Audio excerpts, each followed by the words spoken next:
So I was saying in the last video, Descartes uses methodological doubt. And to arrive at the one thing philosophers know for certain, and methodological doubt is, this is what Descartes means by methodological doubt and how he uses it. He says, I'm going to doubt something, even if it's ridiculous to doubt, even if it's absurd. So he starts with, and this is, I'll just give you the sort of Reader's Digest version of this, the sort of quick version. He starts with sense experience. He says, okay, let's start with sense experience. Well, sometimes, I don't know, sometimes I see, I don't know, I have a glass and I put a pencil in there and the pencil looks like this. Sometimes when I'm driving, and he doesn't say this because they didn't have cars, sometimes when I'm driving I see a mirage there and something looks different. How about right now as you're looking at me on the screen, you can go like this. I remember when I was a little kid, I would go like this and I would see, I didn't quite understand how a building would fit in between my fingers. In other words, sense experience is not always 100% reliable. I'm pretty rational to trust it. However, for the sake of argument, Descartes' argument, namely methodological doubt, I'm going to doubt it. So to hell with it, throw out sense experience, right? And he says, sometimes I'm dreaming, and the dreams are so real, right? And I burn my hand, and I wake up, and all of a sudden my hand's okay, but I swore my hand was burning in the dream. Or sometimes I have dreams about all kinds of things, and I'm sure. How do I know I'm not dreaming right now? In other words, how do I know the external world is real?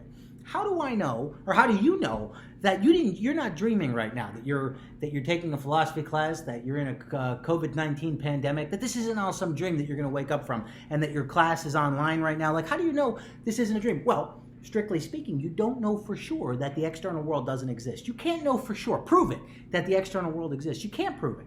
It's something that you're pretty rational to believe and accept, but you cannot prove that the external world exists. Descartes would say, well, guess what? Can't prove it? Throw it out. Maybe I'm dreaming right now. So not only does the external world not exist, how do I know this is my body, right? This body that I have, your body, could be a part of your dream, right? Maybe your body doesn't exist. So throw out sense experience, throw out the external world, throw out that your body exists. In other words, he's just doubting anything that's all possible to doubt, right? He wants to find something that's undoubtable. He says, all right, sense experience is out. Screw it. Maybe I'm in the matrix. Maybe the external world doesn't exist. How do I know I'm not a brain in a vat, or I'm not locked in the matrix somewhere? Well, I don't have any proof that it's not true. So I'm doubting the external world is real. I'm accepting for the sake of argument. Moreover, this might be an imagined body. I might be in the matrix, and I might be hooked up to something. Maybe my body doesn't exist. So throw it all out. So now what am I left with? He's mopping himself into the corner. He says, maybe I don't exist. Maybe I don't exist. What if I don't exist? And he goes, wait a minute. Ooh. I cannot actually doubt that I exist without I myself doubting that I exist. In other words, the I, right? The I that doubts must be assumed and presupposed in the very act of doubting. So I can't doubt that I'm doubting without I myself doubt that I'm doubting. Without I myself doubting that I'm doubting.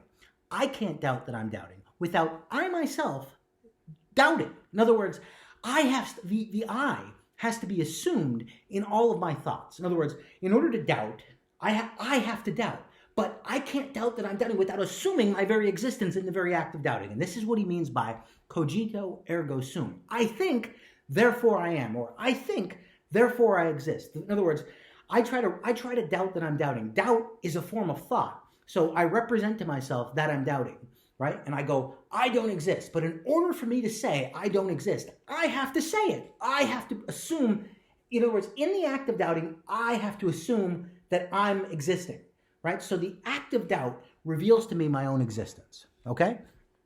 That's what he means by I think, therefore I am, or cogito ergo sum. I'll explain it one more time in the next video.